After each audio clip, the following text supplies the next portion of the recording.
CM Chandrababu తీరుపై ఆగ్రహం వ్యక్తం చేశారు వైసీపీ అధినేత జగన్. అసెంబ్లీలో వైసీపీకి ప్రతిపక్ష హోదా ఇవ్వనంటున్నారని మండిపడ్డారు. ఒకవేళ హోదా ఇస్తే చంద్రబాబు తప్పులు ఎక్కడ భయపడతాయో అంటూ భయపడుతున్నారని విమర్శించారు.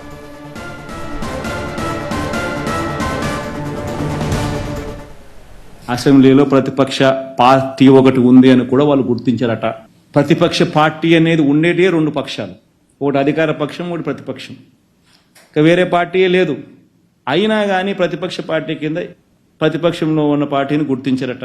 గుర్తిస్తే మైకు అసెంబ్లీలో ఒక హక్కుగా ఇవ్వాలి. లీడర్ ఆఫ్ ది హౌస్ మాట్లాడిన తర్వాత అంతే సమయం ప్రతిపక్ష నాయకుడికి కూడా ఖచ్చితంగా ఇవ్వాల్సిన అవసరం ఉంటుంది, ఉండాలి, హక్కు అది. ప్రతిపక్ష నాయకుడు చేయెత్తితే ఖచ్చితంగా మైక్ ఇవ్వాలి. ప్రతిపక్ష నాయకుడికి అంతే టైం కేటాయించాలి.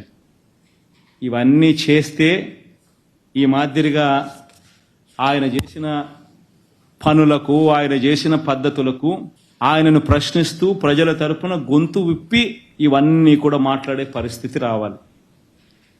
ఇవన్నీ ఎవరు మాట్లాడకూడదు, ఇవన్నీ ఎవరు అడగకూడదు, ఎవరు రోడ్డు మీదకి రాకూడదు, ఎవరు అసెంబ్లీలో క్వశ్చన్ చేయకూడదు, మేము ఏం చేసినా కానీ ఎవరు మాట్లాడకూడదు అని దుర్మార్గమైన ఆలోచనతో చంద్రబాబు నాయుడు ఇవన్నీ చేస్తూ ఉన్నాడు.